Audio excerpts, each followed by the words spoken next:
سلام و درود به همه دوستان عزیزم. امروز اومدم با یه بخش دیگه از افسانه ها و اساطیر ایرانی. در نخستین بخش در مورد سیمرغ صحبت کردیم. امروز میخوام در مورد هما یا همای، پرنده خوشبختی اساطیر ایرانی صحبت کنم. هما یا همای طبق داستانهای محلی اگر سایه او بر سر کسی بیفته، او تا پایان عمرش خوشبخت و سعادتمند خواهد شد. هما از ازل تا ابد در آسمان پرواز میکنه و هرگز بر زمین نمی آید و موجودات زنده را شکار نمیکنه. از ازل یعنی از ابتدای آفرینش، از زمانی که این دنیا به وجود اومد تا ابد، یعنی تا زمانی که تموم بشه، تا انتهای دنیا، یعنی تا همیشه در آسمان پرواز میکنه و هیچ وقت فرود نمیاد، هیچ وقت زمین نمیشینه و همچنین هیچ موجود زنده‌ای رو شکار نمیکنه.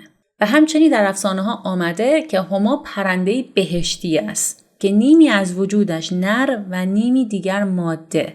نر یعنی جنس مذکر مرد، ماده جنس مؤنث زن. نیمیش مرد نیمیش زنه که در حیوانات ما از کلمه زن و مرد استفاده نمی کنیم، میگیم نر و ماده. چون هما هم یک پرنده است، برای همین میگیم نیمی از وجودش نر و نیمی دیگر ماده است. هما در واقعیت یک کرکس بزرگ جسته است. اسمای دیگه کرکس میشه لاشخور یا مرغ استخوانخواره که تو کوههای مرتفع آفریقا، جنوب اروپا و آسیا و مناطقی از ایران زندگی میکنه. این پرنده یکی از گونه‌های در معرض تهدید انقراض تو ایران محسوب میشه و ویژگی‌های کلی که از اون همای افسانه‌ای توی ادبیات و اساطیر ایران نام میبرن با این پرنده تطابق بسیاری داره و احتمالاً مبنای شکلگیری شخصیت افسانه‌ای هما هم به خاطر شناخت مردم از همین پرنده بوده. مردمان ایران، شمال هند، تبت و غیره در گذشته پرنده هما رو میشناختند. در برخی فرهنگ‌ها همچون بوداییان تبت و زرتشتیان مردگان خود را در دخمه‌های مرتفع قرار می‌دادند، چرا که هما را عاملی برای عبور به جهان دیگر به حساب می‌آوردند. چون پرنده استخوانخوار بود، برای همین پیکر مردگانشون رو با این کار گرامی می داشتن. پرنده هما یا همای جایگاه ویژه‌ای در ادبیات ایران، تبت، ازبکستان، آناتولی، مصر، هند و غیره داره که در افسانه تمام این نقاط همشون معتقدن که اگر سایش بر سر هر کس بیفته به سعادت و کامرانی خواهد رسید، یعنی به خوشبختی خواهد رسید. به همین دلیل نام دیگرش هم مرغ سعادته. همونطور که تو پادکست سیمرغ صحبت کردم، در ادبیات ایران وقتی میگیم مرغ افسانه‌ای، مرغ سعادت، منظور حیوان مرغ نیست، منظور پرنده است. یعنی به پرنده سعادت و نشان پادشاهی معروفه.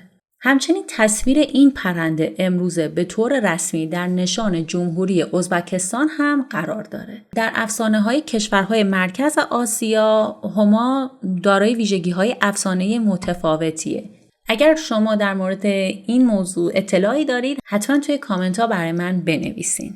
همونطور که گفتم، هما به عنوان نماد خوشبختیه. از مقدس‌ترین پرندگان هم محسوب میشه که صدمه زدن یا همون آسیب رسوندن به اون بدبختی ناتمامی رو برای انسان‌ها به همراه خواهد داشت. پرنده همای یا هما نقش مهمی در اساطیر ایرانی در انتخاب پادشاه راستین داشته.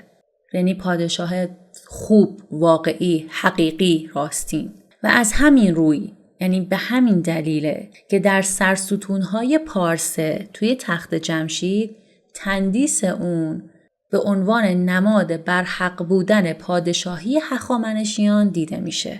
همای جایگاه برجسته‌ای در ادبیات ایران زمین هم داشته. در سروده‌های بسیاری از شاعران از هما به عنوان پرنده خوشبختی و سعادت یاد شده و تو ادبیات فارسی نماد فر و شکوه میدونن و به شگون نیک گیرند، یعنی به فال نیک میگیرن. یعنی وقتی که هما رو در آسمان میبینن میگن که خب اتفاق خوبی میفته، شرایط قرار خوب بشه، نیکه یعنی خوبه. همچنین زمانی که هما رو تو آسمون میبینن مردم در زیر سایش میرن تا عاقبت خوبی داشته باشن، چون توی ادبیات ایران و در اساطیر ایرانی نماد سعادت و خوشبختیه. خب دوستان اینم از پرنده افسانه‌ای هما یا همای. اگر شما هم در کشورتون همای رو دارین یا موجودی مشابه همای رو دارین که نقشش مانند همای هست و موجب سعادت و خوشبختی میشه،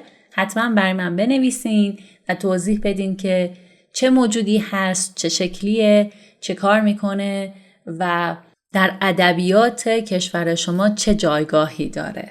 اگر میخواید از کانال Learn Persian with Asal حمایت کنید، لطفاً اون رو سابسکرایب کنید و برای حمایت بیشتر هم میتونید به پیتریون من سر بزنید. ولی میدونید که هیچ اجباری نیست، اما من واقعاً قدردان و سپاسگزار شما هستم. حمایت‌های شما به تداوم این کانال خیلی کمک میکنه و میتونید فایل MP3 و PDF این پادکست رو هم در پیتریون من پیدا کنید.